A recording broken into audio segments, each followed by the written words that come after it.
কি ঘটেছিল যখন আমাদের প্রিয় নবী হঠাৎ অজ্ঞান হয়ে পড়ে গেলেন? কেন ঠিক তখনই আকাশ থেকে ফেরেশতারা নেমে এলেন? আর কেন নবী পাকের বক্ষ মোবারক খুলে তার হৃদয় বের করা হয়েছিল? চলুন জেনে নিই। ছোটবেলা থেকেই নবীজি সাল্লাল্লাহু আলাইহি ওয়াসাল্লামের মর্যাদা ও পরিচিতি বাড়তে থাকে। একদিন মরুভূমির বাতাস যেন একটু অস্বাভাবিক লাগছিল। আমাদের প্রিয় নবী মোহাম্মদ সাল্লাল্লাহু আলাইহি ওয়াসাল্লাম তখন অন্য শিশুদের সঙ্গে খেলছিলেন।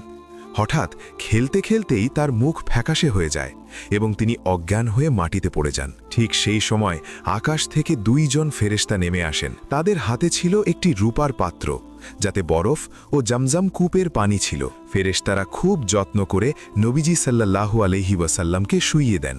তারপর তার বক্ষ মোবারক খুলে ফেলেন। হৃদয় বের করে তা থেকে সব ধরনের অপবিত্রতা দূর করেন।